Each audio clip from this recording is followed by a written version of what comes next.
Bonjour,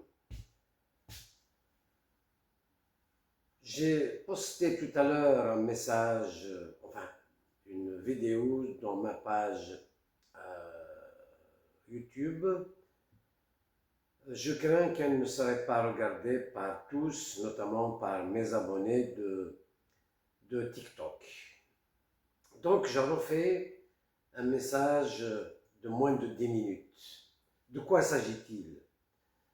La relation algéro-française, la crise entre Alger et Paris, euh, bat son plein. Une crise complètement inutile. Il faudrait peut-être rappeler qu'est-ce qui a provoqué cette crise. C'est quoi l'élément déclencheur? L'élément déclencheur, c'est le changement de position de la France par rapport à la marocanité du Sahara occidental. Donc, donc le Sahara marocain. Ça regarde la France, qui est un pays souverain. Mais l'Algérie, elle a piqué une crise, Tebboune a piqué une crise, il a retiré l'ambassadeur d'Algérie. Et depuis, c'est une guerre qui s'exerce. Évidemment, la guerre commence par un mot déplacé, une phrase, des propos, un écart de langage, et c'est l'escalade verbale avant que la guerre ne commence, avant que les armes parlent. Nous sommes en pleine guerre entre Paris et Alger. C'est désolant, enfin, c'est triste. 7-8 millions d'Algériens qui vivent en France seront coupés, sinon paieront les pots cassés. Une communauté algérienne très forte qui vit dans l'angoisse. Là, ça fait 3 jours, il y a eu un autre écart de langage. Évidemment, ce n'est pas Boualem Sansal qui a provoqué cette crise, ce n'est pas la mémoire, ce n'est pas l'histoire, c'est la position de la France par rapport au Sahara occidental. Point barre. Moi, personnellement, je m'en fous du Sahara occidental. Nous sommes un pays où plus de 2 500 000 km carrés. Nous avons un grand désert, un grand Sahara. Il faut investir dans la paix avec nos voisins et bien sûr avec tout le monde, avec la France notamment. Oui, il y a la guerre, oui, il y a la conquête, oui, il y a les massacres de masse, mais depuis 63 ans, logiquement, on serait passé à autre chose et penser à l'avenir. Discuter en tant que deux États souverains, égal à égal, les intérêts devraient primer. Ce n'est pas le cas, parce que le pouvoir mafieux algérien s'en fout royalement de ce pauvre peuple que nous sommes. Deux choses. Noël Lenoir, avocate, ancien ministre chargé de l'Europe, a tenu des propos que je peux qualifier de déplacés. 2 à 3 millions d'Algériens qui sont prêts à prendre un couteau, qui sont prêts à foncer avec une voiture dans une foule. Ces déplacés voulaient exprimer autre chose par rapport au sans-papier, tout ça, machin. Effectivement, il y a un problème, il faut un débat. Il faut un débat, mais entre l'Algérie et la France. Il faut un débat. Bien sûr, la communauté algérienne de France que nous représentons, on devrait tenir compte, participer au débat, formuler des propositions, des solutions. Il y a toujours des solutions à n'importe quel problème. Il n'y a pas un problème qui n'a pas de solution.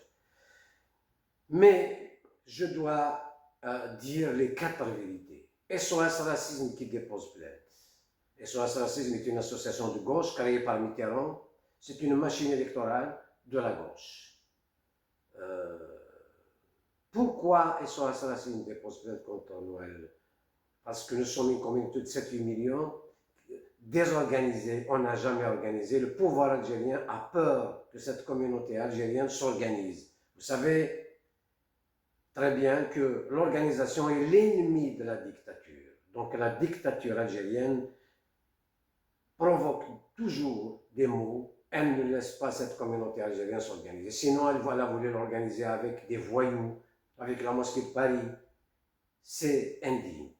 Donc, comme il n'y a pas d'association d'Algériens crédible, c'est SOS. Je refuse à ce que ce soit SOS Racisme qui dépose plainte contre Noël Lenoir, qui est aussi présidente du comité de soutien pour Boualem Sansal, dont je fais partie. Je fais partie de ce comité. Boualem Sansal n'a rien à faire en prison, bien sûr. Elle a piqué une crise par rapport justement à Boualem Sansal, ce qui l'a poussé à dire ces mots, c'est déplacé en fin de compte. Mais pour cela, il fallait un débat. Moi, je connais Noël Lenoir, elle n'est ni méchante ni raciste. Mais ça arrive des moments de colère, de dire n'importe quoi. Ça, c'est une chose. Deuxième chose, cette avocate de Nîmes, que je connais très bien, qui est Khadija Aoudia, c'est elle l'avocate de Zikri et de la mosquée de Paris quand j'ai été attaqué, moi, en justice, par un conseiller de la mosquée de Paris à Nîmes, parce que j'ai dit non, la mosquée et les conseillers à la mosquée ne devraient pas participer à l'élection législative de 2012. J'ai crié au scandale, oui, je les ai insultés, j'ai été condamné pour insulte. Et j'ai été attaqué en même temps en justice, en même temps que l'ex-maire du 16e décédé pendant Covid. Il s'agit de Guasguien, nous étions attaqués en même temps, donc là-bas. Elle a l'habitude de défendre le pouvoir pourri algérien et tout ce qui est afféodé à ce pouvoir incompétent, corrompu et mafieux. Je dis une chose, moi, avec un collectif, nous allons être partie civile dans ce procès et nous allons dire quelque chose. Non, madame Khadija Aoudia. Bruno Retailleau, qui est ministre de la République française, il n'est pas raciste, il est dans son rôle. Bruno Retailleau n'est pas raciste. La France n'est pas raciste. Ça fait 42 ans que je vis en France. La France nous a ouvert ses bras. Il est temps de dire basta à cette crise, à Tebboune qui s'attaque à la France. Il ne s'agit pas de la conquête ou de la colonisation. Il ne s'agit pas de la révolution algérienne. Donnez-moi une preuve que Bruno Retailleau est contre les Algériens établis régulièrement en France, contre l'Algérie, contre la mémoire, contre l'histoire, contre le drapeau, contre l'hymne national. Jamais. Bruno Retailleau n'est pas raciste. Par contre, quand il veut donc renvoyer en Algérie des voyous comme Douelem et tout ça qui menacent des gens sur le sol français, quand il veut expulser des jeunes radicalisés, il est dans son droit. L'Algérie, on n'a jamais compris, elle refuse et les voyous et les gens simples, un journaliste uniquement algérien, conféré dans les lettres, ils l'ont renvoyé, ils lui ont interdit de rentrer chez lui. Cette dame qui lutte pour retrouver son fils disparu, elle arrive à Alger, on la renvoie. C'est indigne. Voilà à quoi Bruno Retailleau a soulevé quelques problèmes. Il s'attaque au passeport diplomatique. Passeport diplomatique, moi je n'en ai pas un. L'Algérien lambda n'en a pas un. Donc les Algériens devraient soutenir Bruno Retailleau, on devrait saisir les biens mal acquis de cette mafia algérienne et on devrait aussi être avec Bruno Retailleau pour bloquer les comptes bancaires de cette mafia. Donc, je ne suis pas en train de défendre Bruno Retailleau qui est ministre de la République française, ministre de l'Intérieur. Donc, il n'en a nullement besoin à ce que je le défende. Je suis honnête avec moi-même, je dis la vérité. Arrêtez ce populisme, arrêtez de soutenir le pouvoir mafieux d'Alger. Je fais la différence entre l'Algérie et ce pouvoir mafieux dont il s'agit aujourd'hui. Donc Bruno Retailleau, je lui dis chapeau et je le soutiens.